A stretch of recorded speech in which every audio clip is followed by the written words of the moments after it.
வணக்கம். ஆஹ், வணக்கம் வணக்கம் கம்பம் திருமாறன் எங்க என்ன நேரடியா ஆஹ், தியானத்துல மூழ்கிட்டீங்களா? ஒரு ஒரு மாசமா தியானத்துல மூழ்கிட்டீங்களா? திடீர்னு நான் நேத்து ஆ, நம்ம நம்ம வந்து சீனியரு. ஆ, இப்ப வர்றவங்க புதுசா வர்றாங்க பாவம். அவங்கள அவங்களுக்கு நீங்க சொல்லி நம்மளுக்கு தான் நீங்க சொல்லி கொடுத்துட்டீங்களே எல்லாமே. ஆமா ஆமா கரெக்ட். அதுவும் சொல்லி கொடுத்தாச்சு. Completed. You are completed man. அதான் அதனாலதான் நம்மளுக்கு கூட சரி ஃப்ரீயா இருக்கும்போது இன்னைக்கு கொஞ்சம் ஃப்ரீயா இருந்துச்சு. அதனால டக்குன்னு நம்ம நீங்க சொல்றது போது நெருக்கி ஃபாலோ பண்ணிக்கிட்டே இருக்கோம் நம்மளுக்கு. சரி. அது அதனால அதுல ஏதாவது சந்தேகம் வந்தாதே நான் வருவேன். அது சரி சரி சரி சரி. ஏதாச்சும் உங்களை வந்து கட்டாயம் கேட்கணும்னு இருந்துச்சுன்னா லைன் மத்தவங்க பாவம் புதுசா வந்தவங்க எல்லாம் அவங்க கிளாஸ் கவனிக்கட்டும் சொல்லி விட்டுறது நம்ம. அதனாலதான் வேற ஒண்ணும் இல்ல. சரிதான். இதுதான் ஐயத்தை நீங்க தெளிந்தார்க்கு ஐயத்தை நீங்க அதாவது அதாவது இன்னொன்னு சொல்லுவாரு வள்ளுவர் சொல்லுவாரு.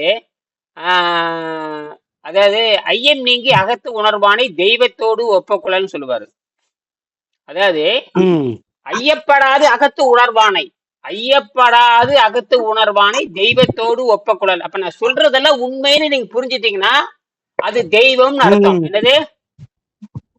ஆமா ஆமா அது நம்ம நீங்க சொல்றதெல்லாம் உண்மைதானே. நீங்க கரெக்டா தானே சொல்றீங்க. அருமை அருமை. பாருங்க அதையும் பயன்படுத்தி நம்ம நல்ல நிலைக்கு வந்திருக்கோம். ஆமா. அப்ப இதுதான் இத பரிணாம அறிவியலோட உச்சம். பரிணாம அறிவியலோட உச்சம். பரிணாம அறிவியலோட உச்சம் என்னது? பரிணாம அறிவியலோட உச்சம். மனிதன் தெய்வமாகலாம் அப்படிங்கிறது எப்ப தெய்வமாகலாம்னா எப்பொழுது ஒரு பசித்தாகத்தை கட்டுப்படுத்துறானோ அவன் தெய்வமாகி விடுகிறான். தெய்வத்துக்கு சாதாரண உணவு தேவையில்லை. தெய்வத்துக்கு சாதாரண சாராய உணவு தேவையில்லை. நாம தெய்வமா மாறிட்டோம்னா நம்ம சாதாரண மக்கள் சாப்பிடுற உணவு நமக்கு தேவையில்லை. சாதாரண மக்கள் சாப்பிடுகின்ற உணவு அதாவது இப்ப வயக்காட்டு வேலை காட்டு வேலை கடினமான உழைப்பு இருக்கிற ஆளுக்கு மட்டும்தான் நோய்வாய்ப்பட்டவங்களுக்கு வந்து உணவை வந்து குறைச்சிக்கிறது நல்லது. அவ்வளவுதான் அவ்வளவுதான் அவ்வளவுதான். சரி. காய்கறிகள் கீரைகள் பழங்கள்ல போயிட்டா கொஞ்சம் நோய் எல்லாமே தப்பிச்சு வந்துடலாம். ஆமா. கடுமையான உழைப்பு இருக்கணும். கடுமையான உழைப்பு இருக்கணும். சரியா சொல்றீங்க. கடுமையான உழைப்பு இருக்கணும். உழைப்பு அவங்க அந்த வியர்வை சிந்தி அவன் அந்த கல்ல தின்னாலும் கரெக்ட் அவங்கலாம். ஆமா ஆமா ஆமா. கல் தின்னா அப்படியே வெயில்ல போய் மழை வெயில்ல போய் கடுமையா உழைப்பாங்க. பாருங்க வெயிலே அடிக்கணும். ரோடு போடுறவங்க பூரா பாருங்க பூரா வெயில்ல தான் நிக்கிறாங்க. பூரா வெயிலு பூரா வெறுத்து கொட்டி பூரா கஷ்டப்படுற கட்டட வேலை செய்யறவங்க எல்லாமே கடுமையான உழைப்பு. அவங்களுக்கு வந்து அந்த சோறு உணவு இதெல்லாம் ஏத்துக்கிறோம். அந்த உழைப்பு கம்மியான ஆளுங்க வந்து உணவு சாப்பிடக்கூடாது. உண்மை உண்மை உண்மை உண்மை உண்மை. சரியா சொல்லிட்டீங்க.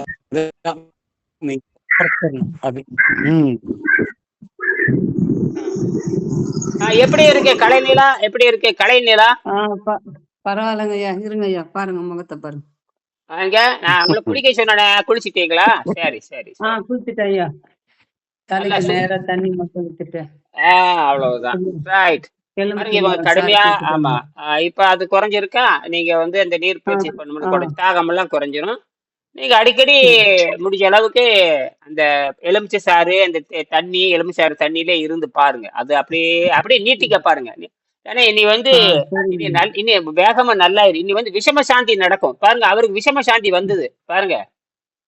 கம்பம் திருமாறனுக்கு எத்தனை இடம் வந்து தெரியுங்களா? அவரும் சாதாரண ஆள் கிடையாது. ரொம்ப துன்பப்பட்ட நீங்களும் 3 தடவை பச்சை வாந்தி. 3 தடவை பச்சை வாந்தி. அவர் சாதாரண ஆள் கிடையாதுமா, அவர் கடுமையா பாதிக்கப்பட்டவர். அதாவது உடம்பே விஷமா மாறிடுது. அவர் வந்து 50 வருஷம் இறைச்சி தின்னவர். 50 வருஷம் 3 வேளை இறைச்சி திங்கிறவர். 50 வருஷமா 3 வேளை இறைச்சி திங்கிறவர். சிகரெட் ஒரு நாளைக்கு 2 பாக்கெட் கம்பல்சரி குடிப்பாரு. ஒரு நாளைக்கு 2 பாக்கெட் சாதாரணம் இல்ல. அது சொல்லுவாரு, நான் பாக்கெட் உள்ள போட்டுக்குவேன், ஜோப்புக்குள்ள ஒண்ணு போட்டுக்குவேன், பனியனுக்குன்னு ஒண்ணு போட்டுக்குவேன், வாயில ஒண்ணு வச்சுக்குவேன். அதே கண்டினியூவா தீராத போட்டு அப்படி இருக்கிற யோகியா மாறிட்டார் பாருங்க. யோகியா மாறிட்டார்.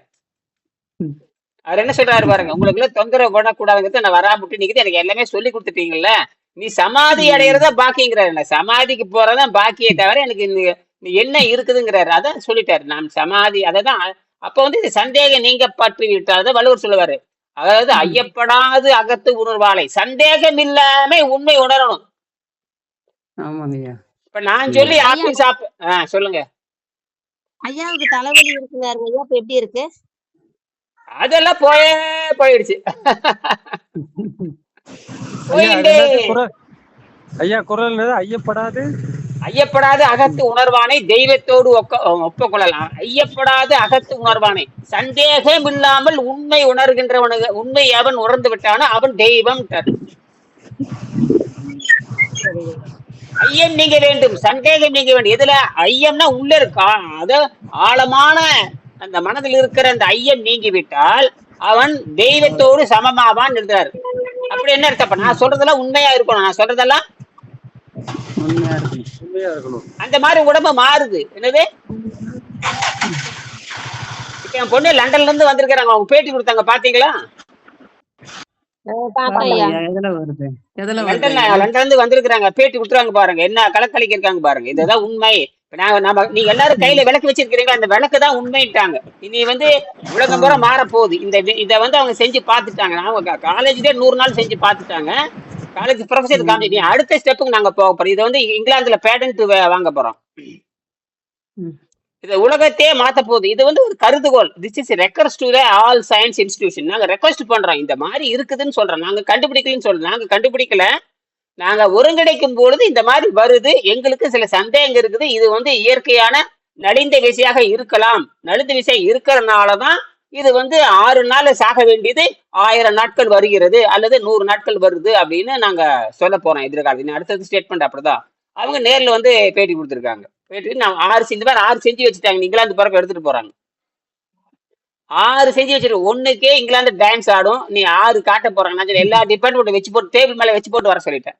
சும்மா ஹாபியை வச்சு போட்டு வந்துரு. பிசிக்ஸ்ல போய் ஒன்று வச்சிரு, மண்டே கொடைன்னு சொல்லிட்டேன். 1.5 வேலை மண்டே கொடைஞ்சு விட்டு வந்துரு. சிந்திக்க வேண்டும். மண்டே கொடையன் ஒவ்வொரு பிசிக்ஸ் மாஸ்டரும் அப்படியே டவுசர் கண்டு போகணும். புரியுதுங்களா?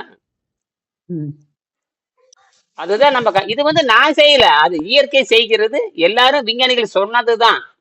விஞ்ஞானிகள் சொன்னது எல்லாரும் செங்கல் செதறி கிடக்குது, செங்கல் எடுத்து ஒழுங்கா அடுக்கி கட்டணம் பாக்கிட்டு, அவ்வளவுதான். இது என்னுடைய வேலை அல்ல, என்னுடைய மூளையை வைத்து என்ன. இது வந்து நான் வந்து பகுத்தறிவை பயன்படுத்தினேன். பகுத்தறிவை பயன்படுத்தி இயற்கை ரகசியத்துல நோண்டி பார்த்தேன். எம்எஸ்சி கிடையாது, பிஎஸ்சி கிடையாது, எனக்கு தமிழும் தெரியாது, சமஸ்கிருதம் தெரியாது, ஹிந்தி ஒன்னும் தெரியாது. எனக்கு பகுத்தறிவு மட்டும்தான் இருக்கிறது. என்னது? அவ்வளவுதான். பகுத்தறிவுக்கும் தமிழுக்கும் சம்பந்தம் இல்லை, பகுத்தறிவுக்கு இங்கிலீஷுக்கும் சம்பந்தம் இல்லை, பகுத்தறிவுக்கும் பிஎஸ்சிக்கு சம்பந்தம் இல்லை, பகுத்தறிவுக்கும் பிடெக்கும் சம்பந்தம் இல்லை, பகுத்தறிவுக்கும் எம்டெக்கும் சம்பந்தம் இல்லை, பகுத்தறிவுக்கு எம்ஐடில படிக்கிற இன்ஜினியருக்கும் சம்பந்தம் இல்லை. பகுத்தறிவை பயன்படுத்தினால எதையும் கண்டுபிடிக்கலாம். என்னது? பகுத்தறிவு யாரு கொடுத்தாங்க? அண்ணா யூனிவர்சிட்டியில பகுத்தறிவு வித்துக்கிட்டு இருக்கிறாங்களா? அண்ணா யூனிவர்சிட்டியில பகுத்தறிவு விற்கப்படுது வித்துட்டு இருக்கிறாங்களான்னு கேக்குறேன். எந்த யூனிவர்சிட்டியில பகுத்தறிவு விற்கிறாங்க? ஜெர்மன்ல பகுத்தறிவு வித்துக்கிட்டு இருக்கிறாங்களா? பதில் சொல்லுங்க.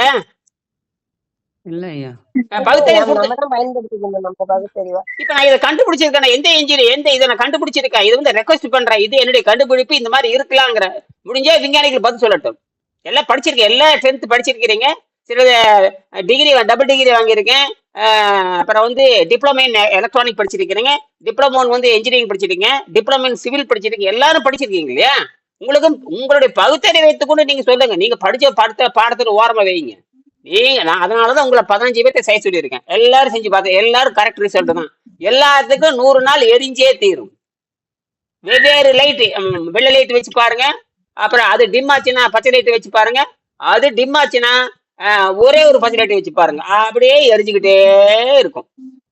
கிட்டத்தட்ட 120 நாள் 6 நாள் தாண்டிட்டாவே நீங்க மிகப்பெரிய கண்டுபிடிப்பாளர். இந்த சாட்சி, இந்த சாட்சி வந்து அதுவாக இருக்கலாம் அல்லது இதுவாக இருக்கலாம்னு தான் சொல்றதை விட இதுதான் அப்படின்னு சொல்ல மாட்டேன் நான். இது இப்படிலாம் இருக்குது, இது விஞ்ஞானிகள் பாடு. ஏன்னா இதுதான் சாகா பேட்டரி. இந்த சாகா பேட்டரிக்கான அடிப்படை இது. இது வந்து இதை வச்சு கார் ஓட்ட முடியாது, இதை வச்சு விமானம் ஓட்ட. ஆனால் இதுதான் இயற்கையின் ரகசியம், இயற்கையினுடைய ரகசியமாக இருக்கிறது.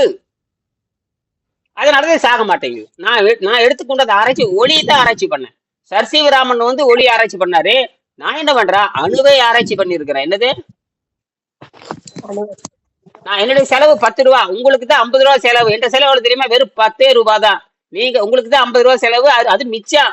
வாங்கின டேப்பு வாங்கின பின்னல மிச்சம், அவ்வளவுதான். அதுவே நீங்க வேலைக்கு பயன்படுத்திக்கலாம். நான் செலவு பண்ணது வெறும் ஒரே ரூபா தான். எங்க வீட்டுல இருந்து பழைய 2 பேட்டரி எடுத்தேன், எங்க வீட்டுல இருக்கிற நடராஜ் பென்சில முறிச்சு வச்சேன், கண்டுபிடிச்சிட்டேன், அவ்வளவுதாயா.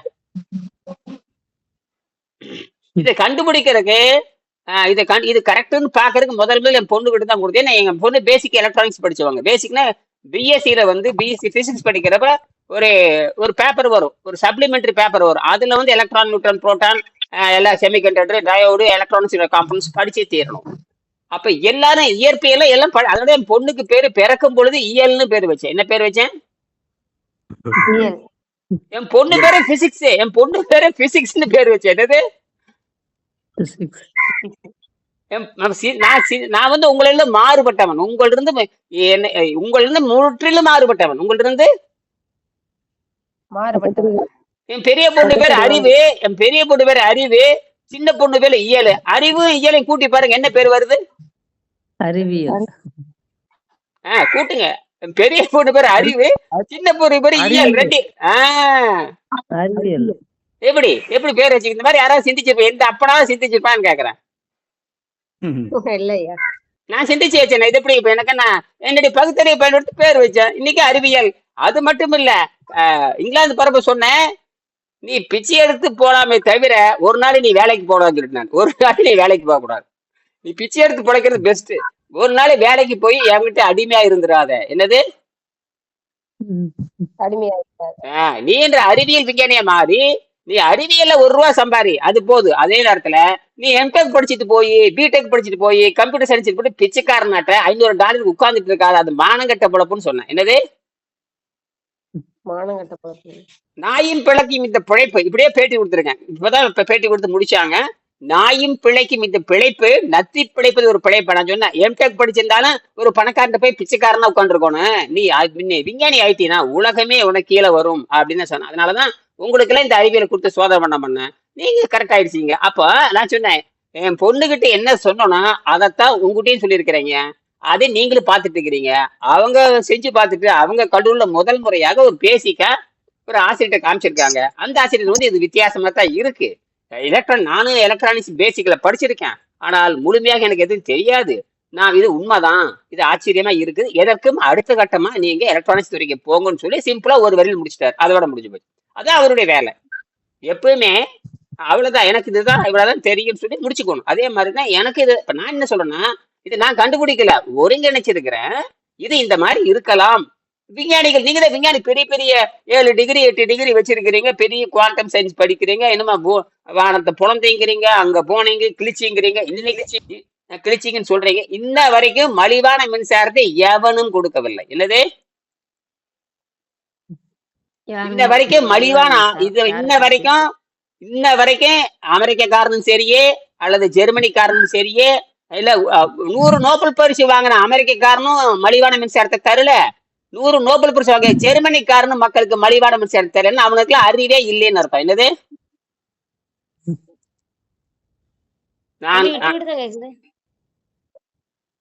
உங்களுடைய சரக்கு அப்படி இருக்குது, என்னுடைய சரக்கு தெளிவா இருக்கு. என்னுடைய எங்க இன்டர்நெட் என்ன பேசுறது யாருக்கு தெளிவா இருக்கா? இருக்கு ஐயா. கலையில தான் தெளிவா இருக்கு. சரி, விஷயத்துக்கு வரலாம். இப்ப நான் உங்களை படிக்க சொன்னேன், என்ன படிக்க சொன்னேன், காலையில சொல்லும்போது என்ன படிக்க சொன்னேன் உங்களை?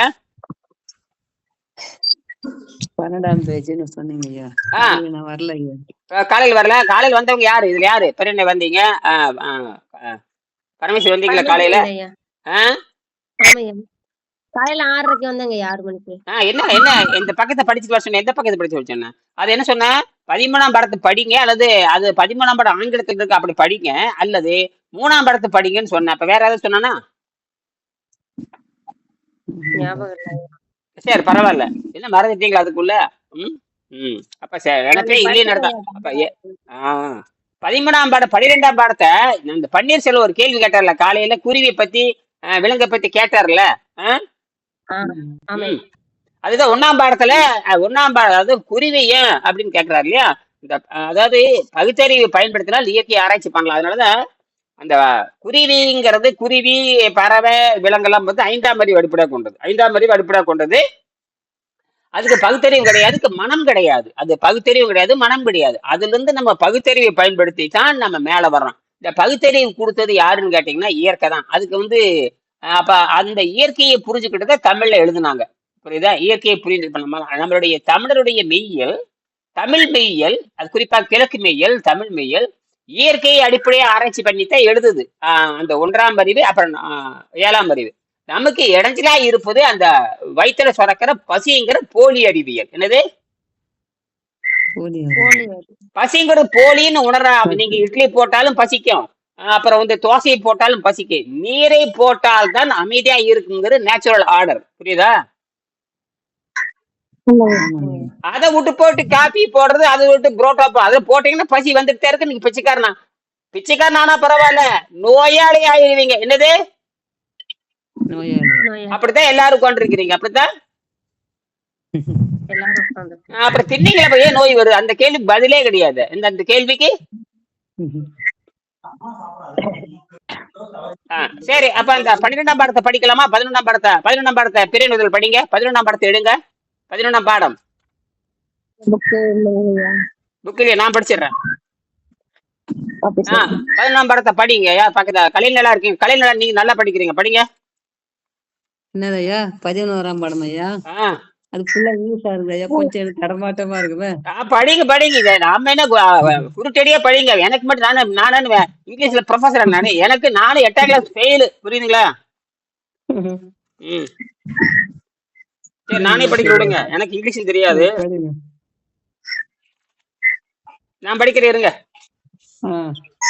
அதாவது பட்டினியால் மனிதன் சாவதில்லை, அதை தமிழ்ல சொல்லிடுறேன். அதாவது காலையில அவர் கேட்டார்ல, பட்னியை தான் ஏன் சாகுறாங்க அப்படின்னு ஒரு கேள்வி கேட்டார். அவர் காலையில பன்னீர்செல்வம் வந்தாரு. அவரும் உடம்பு கொஞ்சம் கழிவு சேர்ந்து போச்சு. அதனால எது பிரச்சனைன்னு வந்திருக்கா? வேற ஒண்ணும் கிடையாது. உங்களுக்கு இருக்கிற பிரச்சனை வேற மாதிரி பிரச்சனை, அவருக்கு வேற வகையில கொஞ்சம் பாதிப்பு. பாருங்க, கம்பம் திருமாறனுக்கு ஏற்பட்ட பாதிப்பு தான் அவருக்குமே. கம்பம் திரும்ப கடுமையான சக்கர நோயாளி. அவர் எதை பற்றியும் கவலைப்பட மாட்டாரு. நாங்க ரெண்டு பேரும் பேசின வீடியோ மட்டும் 200 வீடியோ இருக்கு, 200 300 வீடியோ இருக்கு. மணிக்கணக்கா பேசுவோம். என்னது? சும்மா பேசிட்டே ஒரு நாளைக்கு 10 தடவை பேசுவோம். உங்ககிட்ட இப்பதான் 3 தடவை பேசுறான். அவருக்கு எத்தனை தடவை பேசுன்னு கேட்டு பாருங்க. விடக்கூடாது. அவரு போட்டி போட்டு எங்கிட்ட பேசிட்டே இருப்பாரு. எங்கிட்ட பேசிட்டே இருப்பாரு. மணிக்கணக்கா இருக்குது. 1 மணி நேரம் 1.25 மணி நேரம் வீடியோல ஓடிக்கிட்டே இருக்காரு. ஏன்னா அவர் ஒருத்தர மாணவர் பத்தி யாரே கிட்ட கிடையாது. அப்ப எல்லாம் இத்தனை பேர் கிடையாது. சும்மா பேசிக்கிட்டே இருப்போம். எப்ப வேலை ராத்திரி 12 மணிக்கு 11 மணிக்கு கடைசி போனாலும் பேசியிருப்போம். பேசி அப்பாடான்னு முடிப்பான். இப்படியே நாங்க பேசிக்கிட்டே இருந்து பேசிதான் அவருக்கு நோயெல்லாம் நல்லாச்சு. அவருடைய உணவு பழக்கத்துல நீங்க அவருடைய உணவு பழக்கத்தை பாத்தீங்கன்னா, அவரு சாப்பிட்ட உணவு பழக்கத்தை அவர் போய் சேர்ந்து 30 வருஷம் இருக்கணும். அவர் எப்படி என்னமோ இயற்கை என்ன பண்ணுதுன்னா, அவரை காப்பாத்தி இந்த வெங்கடேசன் கூட சேர்த்து விட்டுருச்சு. என்னது? வெங்கடேசன். ஆமா, வெங்கடேசன் தான் காரணம். இனி என்ன, நான் வந்து ஒரு சின்ன துக்கடா தானே, நானா கண்டுபிடிச்சதையா? நான் என்ன பண்றேன்? என்னுடைய ஆரோக்கியத்துக்கு நான் கண்டுபிடிச்சேன். என்னுடைய ஆரோக்கியத்துக்கு இது சரியா இருக்குது. அப்புறம் என்னுடைய ஆரோக்கியத்துக்கு சரி, இது எப்படி கல்வியா கொண்டுட்டு வரலாம், எப்படி இது வந்து பொருள் ஈட்டலாம், அறவழியில எப்படி பொருள் ஈட்டுறது அப்படிங்கறதுக்காக வள்ளுவரே சொல்லியிருக்காரு. அறவழியில பொருள் ஈட்டணும். அவையார் சொல்லியிருக்காரு அறவழியில பொருள் ஈட்டணும். அறவழியில பொருள் ஈட்டோம்னா எந்த உயிரும் சாகக்கூடாது. அறவழியில பொருள் ஈட்டா நீயும் சாகக்கூடாது. அறவழியில பொருள் ஈட்ட அவ மனசை நோவிடக்கூடாது அப்படின்னு சொல்லியிருக்கிறதுனாலதான் நான் என்ன பண்ணேன், இது அறவழியா இருக்குன்னு போராட ஆரம்பிச்சு. அப்புறம் தான் இப்ப எல்லாரும் நீங்க வந்திருக்கிறீங்க இல்லையா? அவர்ல 1 லட்சம் ரூபாய் கொடுத்தவர் இந்த நன்கொடை. இப்ப மாசம் இப்ப அவரு சொல்றாரு எங்கிட்ட இருந்தா 1 கோடி கொடுப்பேங்கிறாரு. சரி இருக்கிறப்ப வர்றப்ப வரட்டும் அப்படின்ட்டாங்க. என்னது வர்றப்ப வரட்டும் அப்படின்ட்டாரு. அதெல்லாம் 1 கோடி 2 கோடி 1 கோடி 2 கோடி வாங்கிட்டு என்ன பண்ண போறீங்க? அப்புறம் கடைசியில கோடி தான் கிடைக்கும். நமக்கு கடைசியில கோமணம் கூட கிடைக்காது.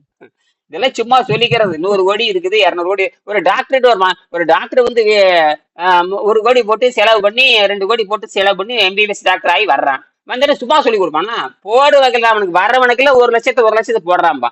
அதுதான் அவனுடைய வேலை. எங்கிட்ட அது கிடையாது இல்ல. சரியா? அப்பதான் அவர் புரிஞ்சுட்டாரு. சரி, அதெல்லாம் இருக்கட்டும். இந்த பாருங்க, டாக்டர் அர்னால்ட் என்ன சொல்றாரு கேட்டீங்கன்னா, பட்டினியால் மனிதன் சாவதில்லை. இது செல்வத்துக்கு தான் பதில். புரியுதா? பட்டினியால் மனிதன் சாவதில்லை. என்ன சொல்றாருன்னா, man does not die due to fasting. During fasting, the poisons in the body, the poisons in the body, இந்த poisons in the bodyனா உள்ளே இருக்கிற விஷங்கிறார். என்னது? உள்ளே இருக்கிற விஷம். என்ன விஷம்? அந்த என்ன விஷம்? உள்ளே இருக்கிற விஷங்கள்ங்கிற இந்த பாய்சன்ஸ்ல விஷங்கள். பண்மையில சொல்றாரு. பாய்சன் அப்படின்னா ஒண்ணு, விஷம்னா ஒண்ணு, விஷங்கள்னா பலதுன்னு அர்த்தம். அந்த பாய்சன்ஸ் அப்படின்னு என்ன அர்த்தம்? ஓல்டு மெடிசன் 1, அப்புறம் வந்து ஸ்டார்ச் 2, ஃபேட் கொழுப்பு 3, அண்ட் எக்ஸெட்ரா எக்ஸெட்ரா எக்ஸெட்ரா. இந்த மாதிரி பலதுங்கிறாரு. அப்ப பல வகையான விஷயங்கள் உள்ளே வந்து நாக்குல படியுது. நாக்குன்னு தெரியுமா? உணவு பாதை. அல்மெண்டரி கனால்ங்கிறார். அல்மெண்டரி கனால், அது ஃபுட்டு கனால், அல்ல ஃபுட்டு பார்த்து எப்படியாவது வச்சுக்கலாம். ஃபுட்டு பார்த்துன்னா உணவு போற வழி. அல்மெரி கண்டனா மெடிக்கல் ஃபீல்டு அல்மெண்டரி கனால்னு சொல்லுவாங்க. அல்மெண்டரினா உணவு செல்லுகின்ற பாதை அப்படின்னு அர்த்தம். சாதாரண ஃபுட் பார்த்துனா அப்படியே ஃபுட்டு அப்படின்னா உணவு பார்த்துனா வழி, ஃபுட் பார்த்துனா உணவு போற வழி. அதுல வந்து இந்த விஷமெல்லாம் வந்து படியுது. படிஞ்சு கொஞ்சம் கொஞ்சமா படிஞ்சு அடைக்குதுங்கிறார். அடைச்சு ஆளை கொண்டு போடுதுங்கிறார். என்னது? அப்ப உடனே படிக்கிறது இல்லை. இப்ப வந்து ஒரு பைப்பு குழாயில பாத்தீங்கன்னா கொஞ்சம் தண்ணி ஓடிட்டே இருக்குது. நாள்பட தண்ணி ஓட ஓட அதுல இருக்கிற உப்பெல்லாம் சேர்ந்து குழாய் அடிச்சுட்டு மோட்டார் வேலை செய்ய மாட்டேங்குது. மோட்டாரு போட்டு என்ன கரண்ட் ஓட்டினாலும் உயின்னு ஓடுமே தவிர தண்ணி மேல வராது. தண்ணி மேல வராது. அப்ப என்ன மோட்டார உடைச்சு பைப் ஓட்ட பூரா உப்பு படிஞ்சிருச்சுங்க. அதேதான். அந்தால உப்பு படியுதுல, குண்டால உப்பு படியுதுல மாத்து எல்லாத்தையும் அடைச்சிக்குது. இந்த கழிவு அடைச்சிக்குது. அந்த கழிவு அடைச்சதுன்னா அந்த மோட்டார் செத்து போயிடும். அதே மாதிரி அப்படித்தான் இப்ப இந்த சக்கரை நோயாளிகள், அப்படித்தான் இந்த புற்றுநோயாளிகள், அப்படித்தான் இடுப்பு வலி நோயாளிகள், அப்படித்தான் எல்லா நோயாளிகளுமே. இதுக்கெல்லாம் காரணமே வந்து இடுப்பு வலி, கைகால் வலி, சக்கரை நோயா அல்ல. உள்ளே இருக்கிற இந்த உயிர் கருவிகளை வந்து எல்லா ஆளுக்கும் சளி மாதிரி தொங்கிட்டு இருக்குது. ஏன்னா வவால் மாதிரி அங்கங்க தொங்கிட்டு இருக்குது. வவால் மாதிரி சளி அப்படியே அந்த ஒரு ஒரு கரெக்டா சிக்கு எப்படி என்ன வலையில சிக்கின மீன் மாதிரி எங்கேயும் தப்பிக்க முடியல. அந்த மீன் துள்ள வலைதான் சுத்திக்குது. என்னது? துள்ள வலை போட்டு சுத்திக்கிட்டே இருக்குது. வலை போட்டு அவனை எங்கேயும் தப்பிக்க முடியாது. எப்ப ஏற்பட்ட சிங்கமா இருந்தாலும் வலையில சிக்கிடுச்சுன்னா கோயிந்தா தான். என்னது? ஆமா. எலி வந்து கடைசியில் எலி வந்து கத்திரிச்சு விடுது. இப்ப அதுதான் நான் பண்ற வேலை. இப்ப நான் என்ன பண்றேன்? சிங்கம் வந்து வலையில மாட்டிக்கிச்சு. கடைசியில் பிச்சை கேட்குது. ஏப்பா உனக்கு என்னென்னமோ நினைச்சே, நம்ம இவ்வளவு பெரிய சிங்கமா இருந்து இந்த வலையில இருந்து தப்பிக்க முடியல என்ற பலமெல்லாம் போச்சு. கொஞ்சம் நேரத்துல சாக போறேன். எப்படியாவது மனசு வச்சு கொஞ்சம் கத்திரிச்சு விடுங்க. இப்ப எலி வருது. அப்படியே மாவனே அன்னைக்கு என்ன இலக்காரமா பேசின, பெரிய புடிக்க மாதிரி பேசின மாவன வெளியே வாடாங்குது. ஐயோ முடியலையே, மன்னிச்சுக்கோ என்னை எப்படியா காப்பா. அப்புறம் பல்ல வச்சு டக்குன்னு கட் பண்ணி விடுது. இதுதான். அதான் கொளுத்துட்டு எந்த நாயம் பேசப்படாது. என்னது பெரிய நான் புடிங்கி, பெரிய அறிவாளி, நான் பெரிய பிஹெச்டி, நான் அங்க அமெரிக்கால வேலை செய்யறேன், லண்டன்ல வேலை செய்யறேன், மாசமான சம்பாதிக்கிற, அதெல்லாம் போட வேண்டேன்னு போயிரு. என்னது? இயற்கைக்கு முன்னாடி கால் தூசு. இயற்கைக்கு முன்னாண்ட அதுதான் சிங்கமும் சுண்டலி நான் படிச்சிருக்கேன். அந்த காலத்துல நீதி போதனை வகுப்புல எங்களுக்கு சொல்லி தருவாங்க. 3ஆம் வகுப்புல சுண்டலி இலக்காரமா பேசக்கூடாது. அப்ப யாரையுமே இலக்காரமா பேசக்கூடாது. யாரையுமே. வெகு பேரு இந்த புத்தகத்தை கேட்டு பேசுறதுனால வெகு பேரு மாயையில் உட்காந்துருக்கானுங்க. இவனுக்கு எல்லா நோயும் தீரும். என்னமோ நோயினா என்னமோ நினைச்சிட்டு இருக்கிறான். நோயினா என்னமோ யாரோ என்னமோ ஆயிரக்கணக்கான நோய் இருக்கிற மாதிரியும், என்னோட நீர் வைத்தியம் எப்படா குணமாக்கும்னா இவனுக்கு என்ன அறிவு இருக்குன்னு பாருங்க. உலகத்துல எளிமையான வைத்தியம் நீர் வைத்தியம் மட்டும்தான். அதனால நான் தைரியமா நீர் மருத்துவம் பேர் வச்சேன். உலகத்துல நீர் மருத்துவம் சொல்லி எங்கேயுமே கிடையாது, எங்கேயுமே இருக்கக்கூடாது. அதனாலதான் பின்னாண்ட 1 9 4 2 வேற போட்டோம்னு எவனுக்கும் புரியக்கூடாதுங்கிறக்காக. இன்னும் யாருக்கும் 9 4 2 தெரியவே தெரியாது. என்னது? அது ஒரு ஃபார்முலா. என்னது? அந்த ஃபார்முலா எனக்கு தெரியும், வெங்கடேசனுக்கு தெரியும், பொண்ணுக்கு தெரியும், அப்புறம் யாருக்கும் தெரியாது. அப்ப இந்த புத்தகத்தை வாங்கி படிச்சா அதுவும் தெரியாது, சொன்னாதான் தெரியும்.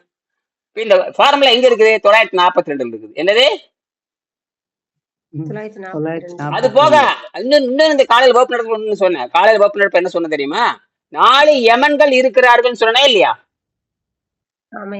அந்த யமன் எங்க வரான் தெரியுமா? 4ஆம் பாடத்தை படிச்சா வரும். இப்ப நான் படிச்சு அடுத்த 4ஆம் பாடத்துக்கு போறேன். இந்த 4 வரி படிக்க போறேன். Man does not die due to fasting. During fasting, the poisons in the body, old medicines, starch, fat, etc., get deposited in the alimentary canal. These poison slowly builds up and kill him. அதாவது பட்டினியால் மன்னன் சாவதில்லை, பட்டினி கிடக்கும் பொழுது பழைய விஷங்கள், அந்த பழைய விஷங்கள் என்ன? Old medicine. முதல்ல ஓல்டு மெடிசன், பழைய மருந்து, அப்புறம் ஃபேட், அப்புறம் ஸ்டார்ச். நீ திங்கறீங்க வர மாவை திங்கறீங்க, வெள்ள வெளியா படிது பாருங்க, வெந்தும் வேகம் அப்படி முழுங்குறது. அப்படியே தவிட்டு கோழி குருட்டு போன என்னது, குருட்டு கோழி தவிட்டு கப்புன்னு முழுங்குற மாதிரி முழுங்குற பாருங்க. என்னது? குருட்டு கோழி தவிட்டு முழுங்குற மாதிரி சொல்லுவாங்க. குருட்டு கோழி எப்படி முழுங்கு? டப்புக்கு முழுங்க அப்படியே நம்பிட்டு ஜீரணமாகம் படுத்து கிடக்குது. அந்த மாதிரி என்னமோ கிடைக்காத கிடைச்ச சும்மா கட்டுறது. என்னது? கட்டு அது வேகாம இறங்கிருது. எங்க அது ஜீரணமே ஆகாம இறங்கிருது. பூரா கொழுப்பா மாதிரி நாத்தம் எடுத்துருது. நாத்தம் எடுத்து அதுதான் ஓய்வு கொடுக்கறப்ப அந்த கொழுப்பு, வேகாத கொழுப்பு, அதுக்கு பேரு மாவுன்னு அர்த்தம்.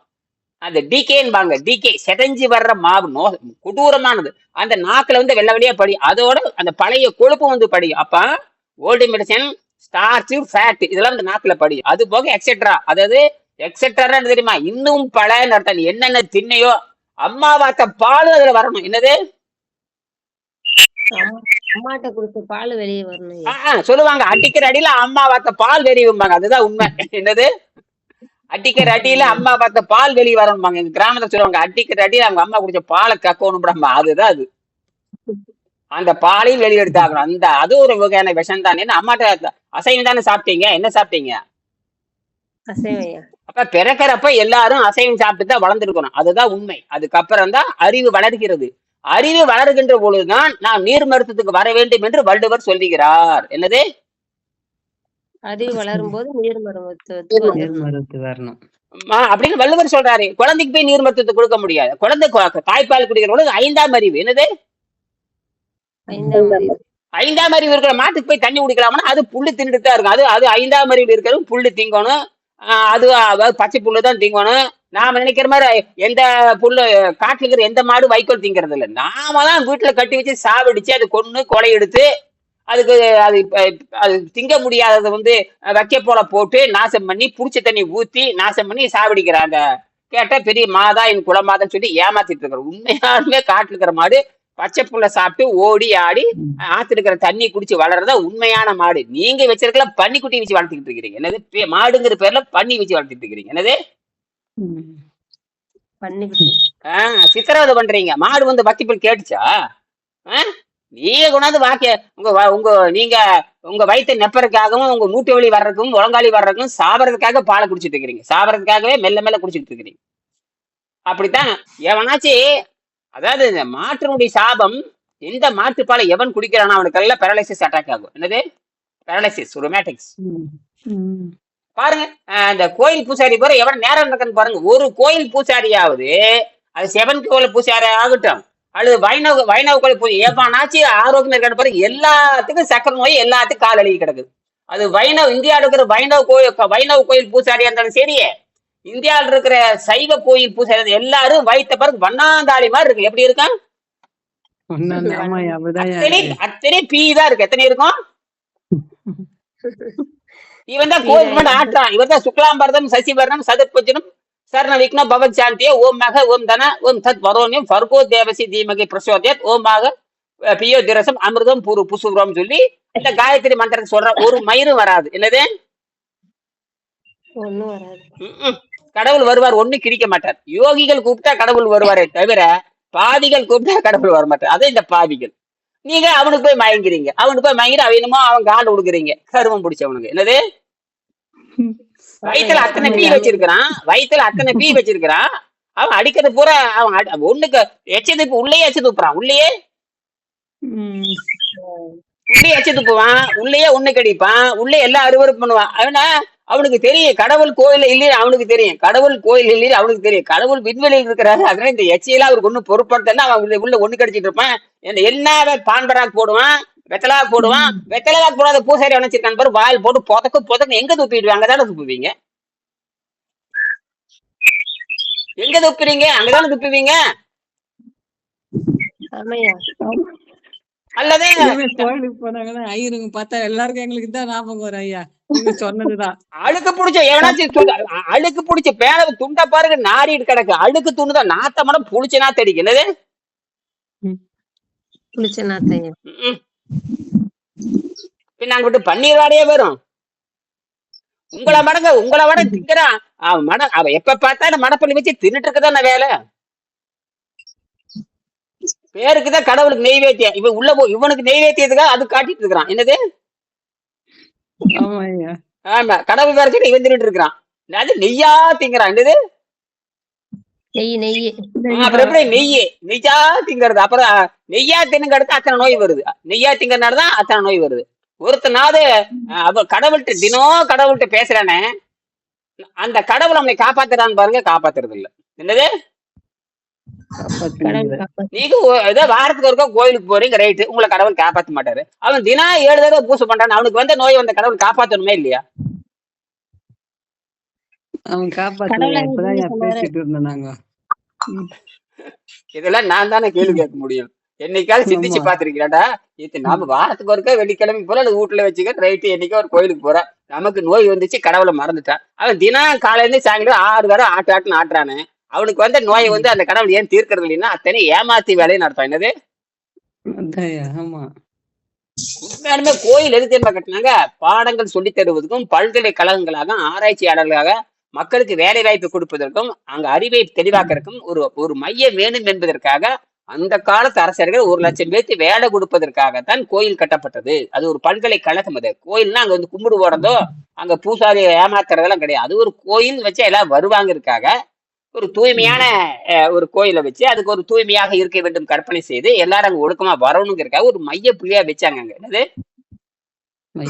ஒரு சென்டர் பாயிண்ட். அங்க எல்லா வேலையும் அங்கதான் ஆய கலைகள் 64 கோயில் இந்த கோயில சொல்லி தரப்பட்டது. 64 கலைகளும் சொல்லி தரப்பட்டது. யோக கலைகள் 8 சொல்லி தரப்பட்டது. அட்டாங்க யோகம் 8, கிட்டத்தட்ட 80 கலைகள் கோயில் தான் சொல்லி தந்தது. கோயில்னா தெரியுமா? பெரிய பல்கலைக்கழகம் நடத்தும். என்னது? பல்கலைக்கழகம்.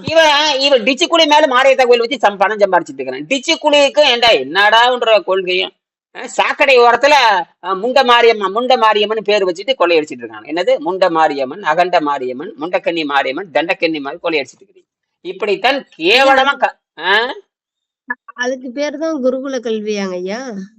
ஆமா, செய்முறை கல்வி சொல்லி தர்றதா உண்மையானது. செய்முறை கல்வி ஆசிரியர் தான் முடிவெடுக்கணும். நீ அது ஆசிரியர் தான். நீ இயற்பியலுக்கு தகுந்தவன், ஆசிரியர் தான் நீ வேதியியலுக்கு தகுந்தவன், ஆசிரியர் தான் நீ உயிரியலுக்கு தகுந்தவன், ஆசிரியர் தான் எந்திரவியலுக்கு தகுந்தவன். ஆசிரியர் தான் முடிவு செய்ய வேண்டும். யாரு? ஆசிரியர். நீ முடிவு எடுக்க கூடாது. என்னது? நான் முடிவு எடுக்க கூடாது. ஆசிரியர் தான் அந்த தகுதி வருது. அதுதான் உண்மை. அந்த கல்விதான் செய்முறை கல்வி. புரியுதா? இப்ப என் பொண்ணுக்கு நான் என்ன சொல்லி அனுப்பிச்சிருக்கேன்? பொண்ணு போயிட்டு வாமா, இப்படிதான் பண்ணணும்.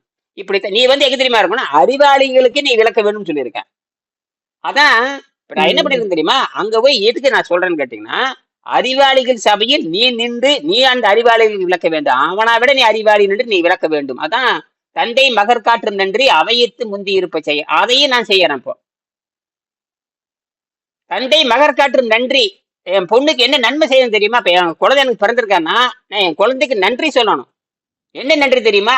இப்ப நன்றி செய்யணும். நன்றினா நன்மை. இந்த இடத்துல நன்றினா ஏதோ உதவி செஞ்சதுக்கு அல்ல. நன்றினா நன்மை செய்ய வேண்டும். என்ன நன்மை தெரியுமா? அறிவாளிகள் முன்னிலையில் என் குழந்தையும் அறிவாளி என்று காட்டுவது என்ற வேலை. என்னது? அறிவாளியா காட்டுறதுதான் வேலை. அப்படித்தான் திருவள்ளுவர் சொல்றாரு. எப்படி? தந்தை மகர் காட்டும் நன்றி. தந்தை மகர் காட்டும் நன்றி யாருக்கு? மகனுக்கு நன்றி சொல்லணுமாமா. என்ன நன்றி தெரியுமா? நன்றினா நீங்க குடுக்கல் வாங்கல் நன்றி அல்ல. நீ அறிவாளிகள் சபையில் நிறுத்துவதுதான் அந்த குழந்தை செய்யற நன்றிங்கிறாரு. சரி, அடுத்தது அந்த குழந்தை நம்ம செய்யும். குழந்தை இருந்தவன குழந்தை என்ன தெரியுமா, குழந்தை என்ன, அந்த மகன் என்ன பண்ணுவான் தெரியுமா, மகன் தந்தை காற்றும் உதவி. நான் வந்து குழந்தைக்கு நன்றி செய்யலன்னா என் குழந்தை எனக்கு உதவி செய்ததாமா. என்ன உதவி தெரியுமா, மகன் தந்தை காற்றும் உதவி, இவன் தந்தை என்னோற்றான் கோலும் என்னும் சொல். அதாவது என்னை வந்து இந்த இடத்துல நிறுத்துவதற்கு எங்க அப்பா என்ன பாடுபட்டு இருப்பாரோ என்று உணர்கின்ற அளவுக்கு அது நடந்துக்கணும். என்னை கொண்டு வந்து அறிவாளர் சாஹிப், என்னோட வேலை வந்து அறிவாளர் சாஹிப்பை நிறுத்துவது. அவங்க என்ன பண்ண வைப்பாங்க தெரியுமா, மகள் என்ன சொல்லணும், மகனும் என்னை குழந்தை நிறுத்துவதற்கு எங்க அப்பா என்ன கஷ்டப்பட்டு இருப்பார் என்று உணரும்படி சபையோருக்கு சொல்ல வேண்டும். என்னது, இதுதான் தந்தை மகனுக்கு செய்யறது. அதை விட்டு போட்டு காப்படிச்சு வைக்கிறது, அதை படிச்சு பிடெக் படிச்சு எம்டெக் மாப்பிள்ளை கல்யாணம் பண்ணி வச்சு கருமாதி கட்டுறது, இதெல்லாம் என்ற வேலை கிடையாது. என்னது, பிடெக் மாப்பிள்ளை தேடி கொடுக்கறது, எம்டெக், இதெல்லாம் கருமாந்திரி யாரு பிடிச்சி கருமாந்திரம் பிடிச்சி செய்யற வேலை. என்னது, கர்மாந்திரம் முடிச்சு செய்யற வேலை. நான் அந்த கருமாதியில செய்ய மாட்டேன், நான் அந்த கருமாதியில செய்ய மாட்டேன். நான் திருமணத்துக்கு 3 குறள் சொல்லியிருக்கேன். நீ எப்படி திருமணம் சொல்லியிருக்க, எப்படி திருமணம் செய்யப்பட வேண்டும்னு இங்க எழுதியிருக்கு. திருவள்ளுவர் சொல்லியிருக்காரு, அது ஒழுங்குபடுத்தி வெங்கடேசன் எழுதியிருக்காரு. அதெல்லாம் நீங்க படிச்சு பாத்தீங்கன்னா, இப்ப நம்ம வாழ்க்கையே தப்பாத்தான் திருமணம் பண்ணிருக்கோம். எல்லாத்துக்கும் அப்பதான் புரியும், தப்பாத்தான் திருமணம் பண்ணிருக்கிறோம். எந்த கொள்கையும் இல்லாம திருமணம் பண்ணிக்கிறது. என்னது, அது நாசமா போகுது. எந்த கொள்கையும் இல்ல, எந்த கோட்பாடும் கிடையாது. ஆனா குழந்தை மட்டும் அறிவாளி குழந்தை, ஒண்ணும் நடக்காது, எல்லாம் முண்டமா தான் பிறக்கும். அறிவோடு சேரணும். அறிவோ காதல் கல்யாணம், காதல் அது கற்பு, அது பேரு களவு மனம், கற்பு மனம், இதெல்லாம் இயற்கையில இருக்கிற களவு மனம். முதல்ல வந்து 2 பேரும் சந்திச்சு கொள்கைகளை பேசணும். கொள்கையை பேசி இப்ப புரிஞ்சதுக்கு அப்புறம் தான் இதற்காகத்தான் திருமணம் பண்றோம், இது அறிவுள்ள குழந்தையை பெற வேண்டும், நம்ம விட அறிவுள்ள குழந்தையாக வளர வேண்டும், சான்றோன் என புகழப்படுகின்ற குழந்தையாக வர வேண்டும், இதற்காகத்தான் நம்ம 2 பேரும் இணை சேர்கிறோம். மனம் ஒத்ததுதான் காதல், உடம்பு ஒத்தது காதல் இல்ல, மனம் ஒத்ததுதான் காதல். என்னது, நீங்க என்னத்தை வச்சிருக்கிறீங்க, எம்டெக் தான் காதல், எம்டெக் ஒத்து போகுது, எம்பிபிஎஸ் பிஎஸ் ஒத்து போகுதுன்னு சொல்லிட்டு மானங்கட்ட வியாபாரம் பண்ணிட்டு இருக்கிறீங்க. என்னது, மானங்கட்ட வியாபாரம். அதனாலதான் குழந்தைகள் கண்டபடி வளர்றது, அதுக்கு ஒத்துமையும் கிடையாது. இந்த பேருக்கு தான் புருஷன் பொண்டாட்டி, அங்க எந்த ஒற்றுமையும் இருக்காது. என்னது, ஒற்றுமை இருக்காது, ஒண்ணு இருக்க. நீங்க தான் கொள்கையும் இல்ல கோட்பாடும் இல்லையே. என்னது, கொள்கையும் இல்லை கோட்பாடும் இல்லை, எந்த இலக்கம் இல்லை. 2 2 2 கலண்டாப்ப, 2 2 அகப்ப 2 கலண்டாப்ப. எங்க அம்மா சொல்லுவாங்க, 2 2 2 கலண்டாப்பிக்கிற மாதிரி. இப்படித்தான் உலகம் போய் கொண்டிருக்கிறது. சரி, நான் வர்றேன். அப்போ இந்த இது என்ன சொல்லிட்டாருன்னா, மனிதன் வந்து பட்டினால் சாவதில்லை, பட்டினி இடக்கும் பொழுது உணவு பாதையில் படுகின்ற விஷத்தை எடுக்காமல் போனால் அது என்ன விஷம், நீங்க உணவின் அந்த பட்டினி இருக்கும் பொழுது அந்த விஷம் வந்து படியுது, மெல்ல மெல்ல படியுது, உடனே சாக மாட்டீங்க. என்னது, அதனாலதான் உங்களுக்கு 4 நாள் போடுறது. 4 நாள் நீர் பயிற்சி எதுக்கு போடுறதுன்னா, அந்த உள்ளே சேர்ந்து விட்ட விஷம் வந்து நாக்குல வந்து படியுதா, உள்ளே சேர்ந்து விட்ட விஷம் வந்து விஷம் வாயில வந்து படியுதா, கசப்பு வருதா என்று பார்க்கிற வரைக்கும் நீங்க தண்ணீர் பயிற்சி பண்ணணும். அப்ப கசப்பு வந்துருச்சுனாவே உடனே என்ன பண்ண, வேக வைத்த காய்கறி சாப்பிட்டு, வேக வைத்த கீரையோடு காய்கறி அவள் போட்டு பிசைஞ்சிடணும். அவள் போட்டு பிசைஞ்சு வேக வைத்த காய்கறியோடு அவள் பேசு, வேக வைத்த காய்கறியோடு அல்லது வேக வைத்த கீரையோடு அவள் போட்டு பிசைஞ்சு அந்த தொண்டையில இருக்கிற விஷத்தை, தொண்டையில படிங்கிற விஷத்தை தொண்டையில இருந்து நிரம்பிடும், வயிற்றுல நிரம்பி இறப்பில நிரம்பி அப்படியே உணவு குழாயில நிரம்பி தொண்டை வரைக்கும் வரும். அது தானாவே நிரப்பும், தானாவே எப்படி அந்த கல்லு வந்து சுரக்குது, சுட்டு சுட்டா சரிங்க இந்த டப்பா நிறைய மாதிரி ஓட்ட குழாய் பார்த்து ஒழுதுட்டே இருக்கும். டொக்கு டப்பா வச்சீங்கன்னா ஒரு 2 நாள் இந்த டப்பா நிறையுது பாரு, அந்த மாதிரி கொஞ்சம் கொஞ்சமா அந்த விஷம் வந்து இறப்பையில படியும். அது வரைக்கும் நீங்க பொறுமையா இருக்கும். விஷம் வந்து சேரட்டும். நீங்க எதுக்கு, நீங்க திங்கறதே கூடாது, திங்கறது என்பதில் அது வேற. விஷம் வந்து நிரம்பிடுதா, வயிற்றுக்கு வந்துருச்சா, இறப்பிக்கு வந்துருச்சா, தொண்டை கசப்படிக்குதா அப்படின்னு பாக்குற வரைக்கும் நீர் பயிற்சி செய்யணும். அப்படின்னு பாக்குற வரைக்கும்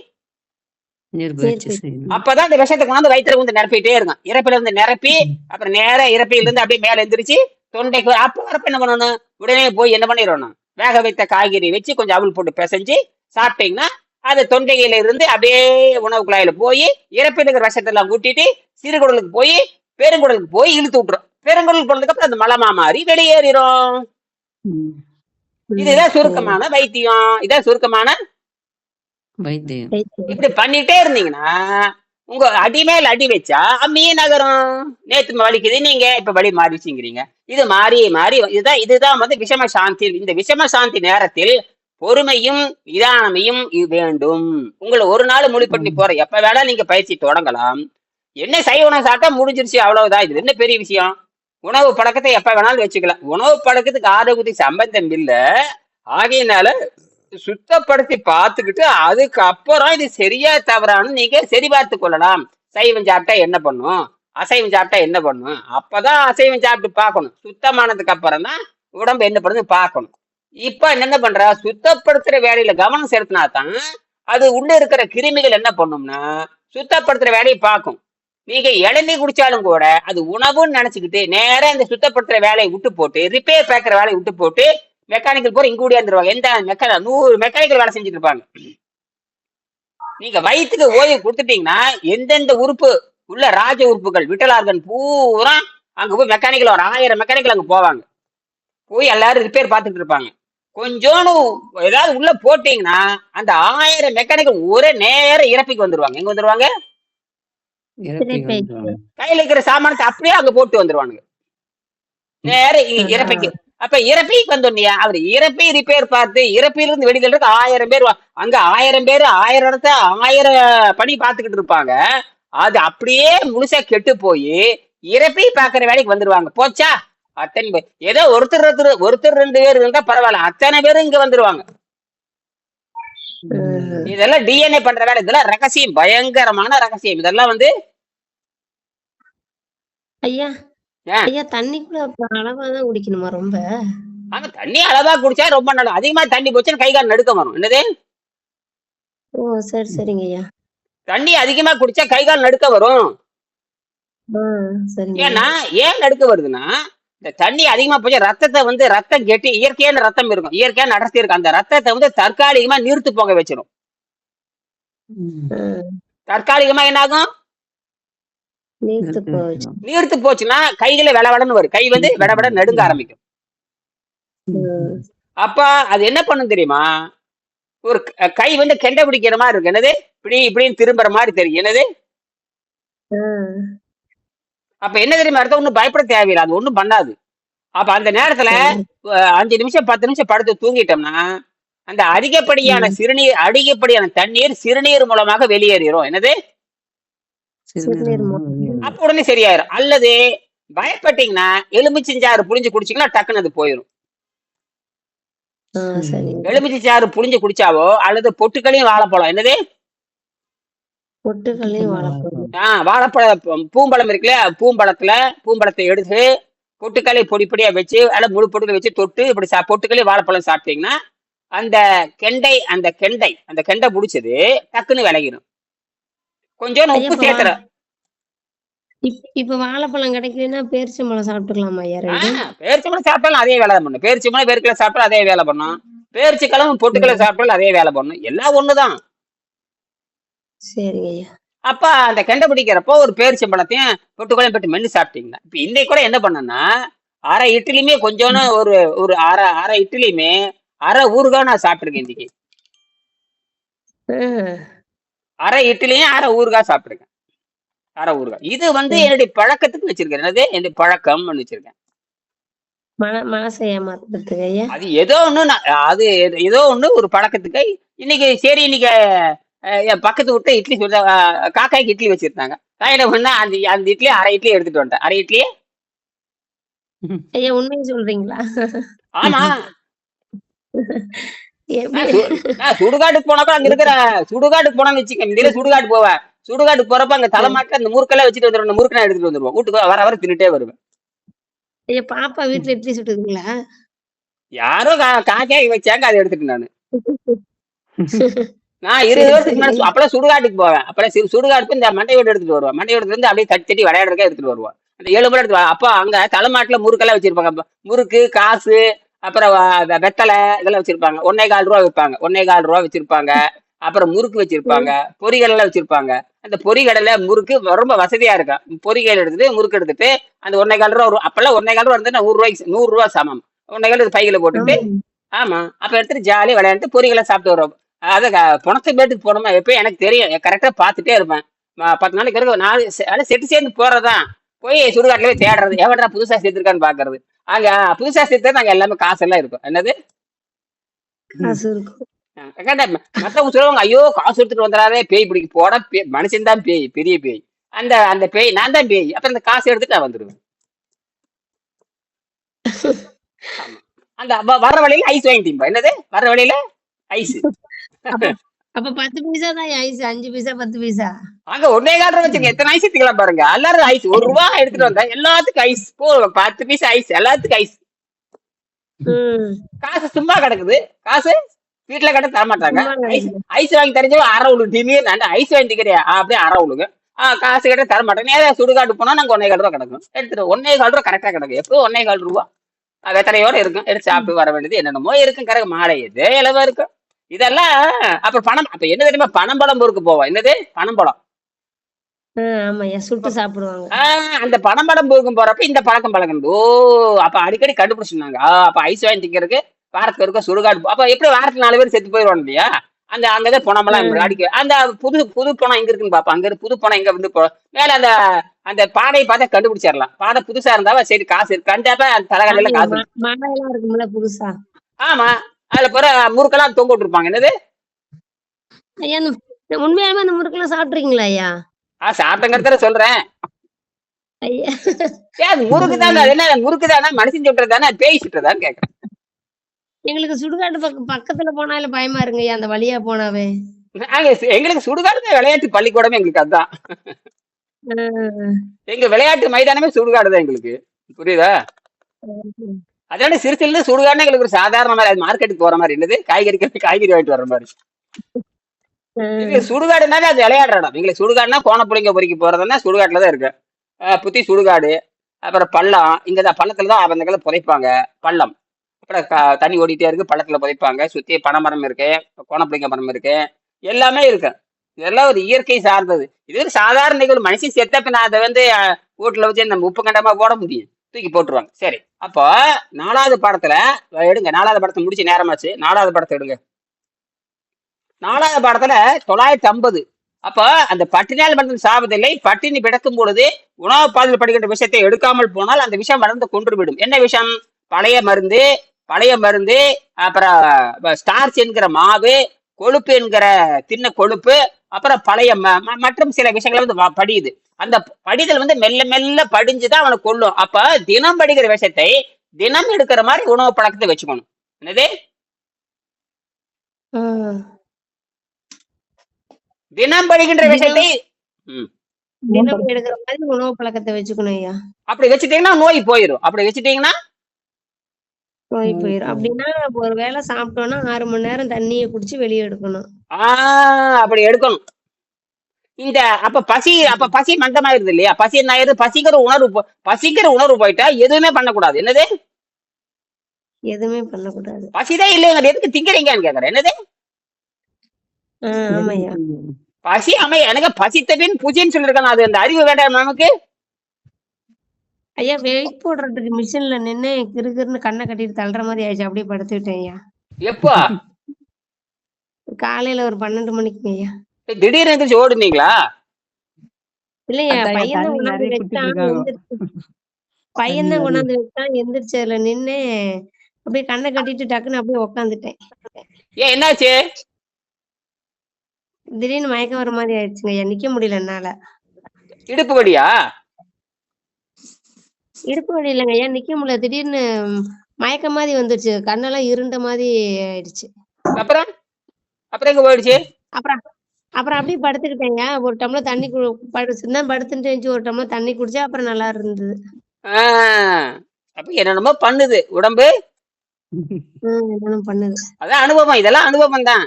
அப்புறம் அந்த மயக்கம் மறுபடியும் சரி, எடை எவ்வளவு இருந்தீங்க? 42 கிலோ ஐயா. சரி, அதை எழுதி வச்சுங்க. சரி, இங்க பாருங்க. 4வது படம் எடுத்து முடிக்க நேரமாச்சு.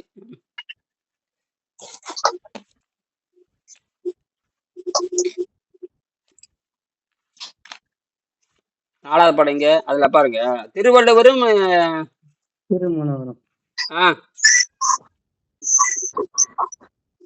66ஆம் பக்கம் ஐயா. எடுக்கிற பாருங்க. எப்பவுமே பழைய புத்தகமா அடையாளம் வச்சிருப்பேன். இது புது புத்தகம் எடுக்கிறதுக்காட்டி இந்த அடையாளம் எங்க போச்சுன்னு தெரியல. இது எனக்கு நினப்பு இருக்குது. காலையில் எடுத்து வச்சேன். அந்த 950வது படம் வரும் பாருங்க, கண்டுபிடிங்க. உற்றவன் தீர்ப்பான் மருந்து உழைச்செல்வான் என்று அப்பால் நாள் கூற்றை மருந்து இருக்கான்னு பாருங்க.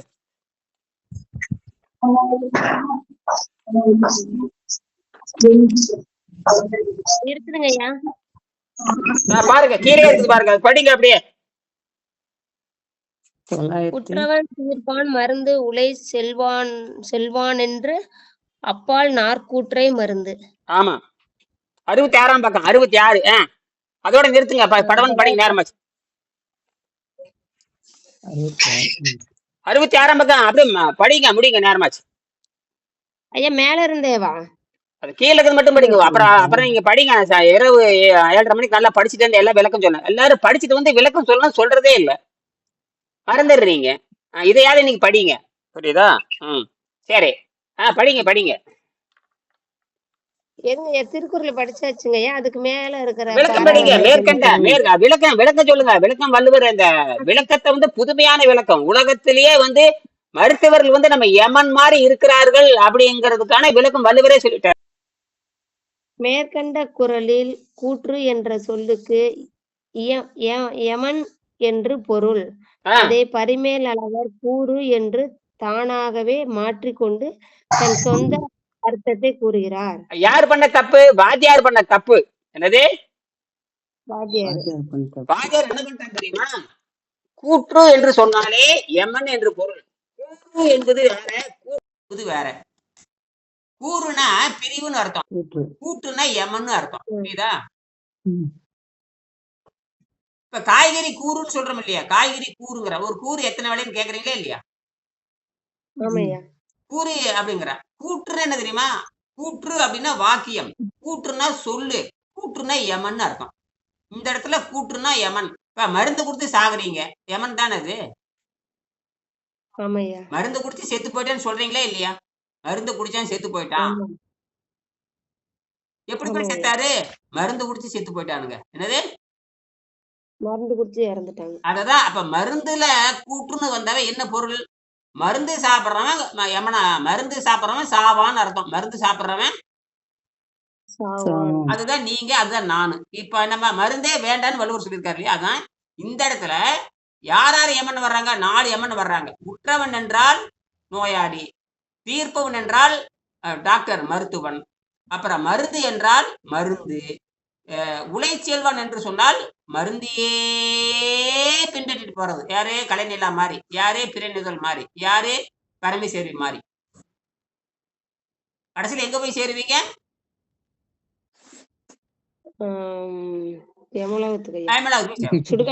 சுடுகாட்டுக்கு போய் சேர போறீங்க. சரியா? அதுதான் விஷயம். அதனாலதான் யமனை போல இருந்து 4 கொள்ளுவார்கள் அப்படின்னு திருவள்ளுவர் சொன்னதை இந்த பரிமேல் அளவர் என்கிற முண்டம் தன்னுடைய சொந்த அர்த்தத்தை வைத்துக் கொண்டு அவரு யமனுன்னு சொன்னதை வந்து கூறு, அது 4 வகை பிரிவுன்னு எழுதிட்டாரு. 4 வகை யமன்னு சொல்றதுக்கு 4 வகை பிரிவுன்னு எழுதிட்டாரு. எவ்வளவு ஒரு தப்பு பாருங்க. என்னது? கூற்று என்பதற்கு அவர் திருவள்ளுவர் கூற்றுன்னு எழுதுறாரு, இவன் கூறுன்னு எழுதுறான். அறிவு கட்ட முண்டம். என்னது?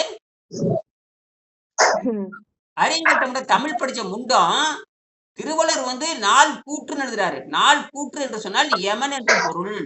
ஆனால் இவன் என்ன பண்ணிட்டான் தெரியுமா? 4 கூறுன்னு எழுதியிருக்கான். 4 கூறுனா 4 வகை பிரிவுன்னு அர்த்தம்.